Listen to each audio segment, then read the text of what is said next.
Greetings, comrades. My name is Gigantles, and there are two things I wanted to discuss this week. The first thing is an episode of sleep paralysis I had, which is quite the experience. But before I go into that, I need to give a bit of background to this. So, when you sleep, many of you will have noticed that when you're trying to sleep, sometimes your leg jerks up or something. And the reason why you do that is because your brain is unsure whether or not you're actually dying. So, in order to check that you're awake, it basically makes your leg spasm to see if it can still feel it.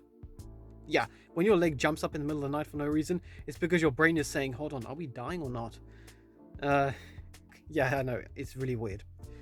But the problem is that when you're sleeping, sometimes you can lash out and injure yourself. So when you get into the deeper periods of sleep, such as rapid eye movement, which is when you start dreaming, your brain ends up cutting off connection to your body in the sense that it stops your muscles spasming, so you don't flail and injure yourself, which can happen sometimes. If you've ever slept with someone, maybe if you're with a sibling or with a spouse or child, and your child is having a nightmare, sometimes the brain responds in a self-defensive measure, and the person starts flailing in an attempt to ward off an attacker, and it can hurt because when you're asleep, your brain doesn't have your brain is constantly limiting your strength to prevent you injuring yourself. But if you're in a life or death situation, that self-control goes out the window, which is another reason why zombies are so strong. So when you start flailing, you can go really nuts and really hurt yourself. So if you get slapped by someone having a nightmare, it can hurt. But what happens otherwise is that your body, your brain, in order to stop you injuring yourself, basically says, "Okay, body, you're asleep. Don't move." Sometimes it'll make you roll over because for another comfortable position or to get rid of an irritant, but otherwise, your body cannot move. Sometimes, though, if you wake up in the middle of REM sleep, your body is still asleep. So although your brain is fully functional and knows it's awake, and it can control your eyelids, and it can think reasonably, it can't control your body. So I don't know why my camera's shifting this way. So when that happens, it can be really, really unnerving because it's like you're effectively paralyzed. You can open your eyes, you can sort of look around, but you can't do anything. Okay, you are paralyzed. Okay, that's the point. You're paralyzed. Now, I have read of a number of ways to get sleep paralysis because apparently if you can induce it, then it can help you become fully aware in your dreams. And the way you try and get sleep paralysis in that way is you basically just sit in your bed on your back with your eyes closed and you don't move for at least 10 minutes. And then after a while, your brain will enter a stage of sleep. And then if you open your eyes, you will start hallucinating around you because your brain is becoming unable to differentiate reality from sleep. And then you close your eyes and then and with some training, you can become self-aware. The problem is when it works the other way around. So what happened was it was quite late at night, around 3, before when I finally went to sleep because I was working on something. And I kept waking up in the middle of the night for some reason. But one particular episode, and I think this was the last episode before I slept properly. On that last episode, I woke up for some reason. I don't know why. And the moment I woke up, I immediately knew something was wrong. Because normally when I wake up, I just shift position and go back to sleep. But this time I couldn't move. Not only that, but I felt there was a massive crushing pressure on my chest. And I could also, and I kid you not, I could see a shadowy, like, swirling ball over my chest or on my lower abdomen. I'm not saying I was seeing ghosts because I was fully aware at the time that I was having sleep paralysis. The moment I couldn't feel my arms and legs, I knew it was sleep paralysis. The moment I felt the pressure on my chest, I knew it was sleep paralysis. The moment I saw this shadowy figure on top of me, I knew it was sleep paralysis. The problem, however, and I knew it would pass in a minute or so. I just needed to get feeling back in my arms, so I thought I'd wait. The problem, however, was what my ears were hearing. Now, hallucinations don't have to be just just visual. They can also be auditory, which means you can hear them. And for me, on my single person's bed, so very narrow, I heard shuffling next to me, as if there was someone literally next to me moving around. And because I was in the middle of sleep paralysis, I couldn't move my head. So I was just sort of sitting there like this, unable to move. And I knew it was still sleep paralysis, but there's that moment of doubt where you're wondering, is there someone actually there? But I couldn't move. And so the only way I could try and counter this problem was I was effectively trying to force myself to wake up. And it was very weird. It was almost like if you were trying to push your brain into the rest of your body, which it's really weird to imagine, but I'm trying to basically force my brain to communicate with the rest of myself. And my arms were above my head like this for some reason, and they were completely dead to the world. And it was almost like I was trying to force. The feeling of trying to force them to move was almost as if I was trying to spread a warm feeling up from my shoulder into my fingers. And that was definitely one of the weirdest feelings I've ever had. I mean, I have slept on an arm a couple of times, and at one point I did sleep on both my arms once.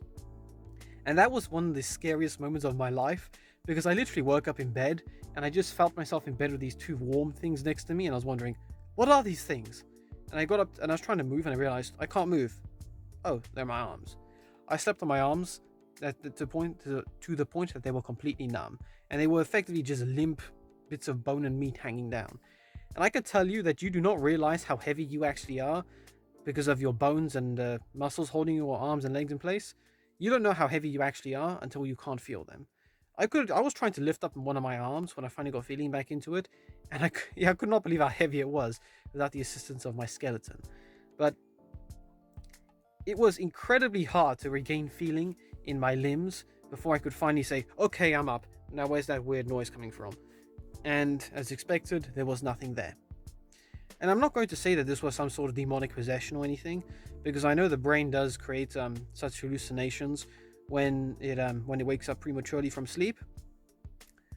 But as any person, any ex-child knows, the best defense against monsters and demons is to hide under your blanket. So even though it had cooled a little bit, I decided, you know what, I'm not going to sleep on my covers tonight. So I instead just went under my duvet, and I was just tucked down wondering, okay, no demon can get me.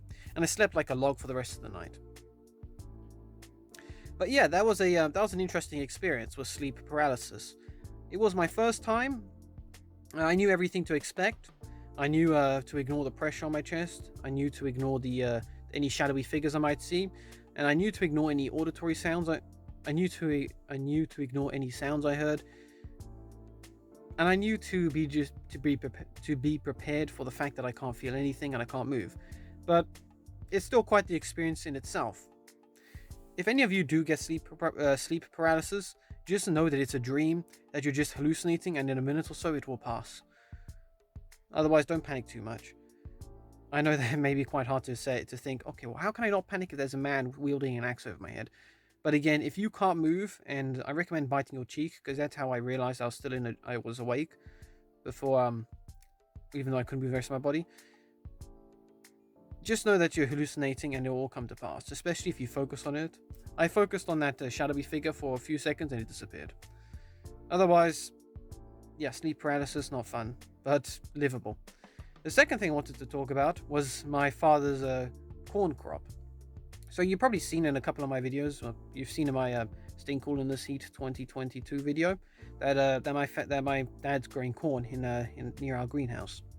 I've been watching it for a few months, making sure that the corn husks are growing fine. And yesterday, my dad finally realized it was time to harvest, because the weird tendrils coming out the top of the plant were brown. Also because we went away on holiday for a week last week, and we weren't able to water during the most warmest period of the year. So the plants were looking a bit off, and we decided, okay, you know what, let's try and relieve the strain by removing some of the corn. And we did a good job. I mean, look at all these colorful corn we have. We have some unfertilized, I believe, unfertilized yellow corn things. We have a few brown ones. No, not yeah. We have brown ones, red ones, purple ones. Quite colorful. I ate a bunch of them yesterday. Some of them were like softish, which were nice, and then others were like eating rocks, which was fun. There was definitely a lot of starch in them. But otherwise, me and my dad were quite proud that we'd grown such a lovely corn crop. We just got to eat everything now, and there's still a few, hopefully, that'll continue to grow. We'll make sure we don't let the corn grow in the middle of a drought next year, though. We'll ensure that there's proper irrigation methods, because there's a sense of accomplishment when you grow food, when you eat the food that you've grown, and to grow corn like that and say, "Oh, look at all these lovely colors and everything," and then eat it. It's a feeling that is rarely rivaled. But otherwise, that was a successful corn crop. There was a successful corn crop this year, and I survived my first sleep paralysis experience. Hopefully, all of you guys out there growing plants, you managed to water them and keep them safe and healthy. I know we've had a couple of storms lately, so maybe the drought's ending. Make sure you drink water because it's still quite hot. And if you do have an experience with sleep paralysis, don't worry about it. In a couple of minutes, it will pass. Okay, everything you see and hear will come to pass. Just focus on getting feelings back. Just focus on getting feeling back in your arms and legs, and you'll be fine. But otherwise, that's it pretty much for this video. So, anyway, have a good weekend, all of you. God bless you all. See you in the next video, comrades. Until then.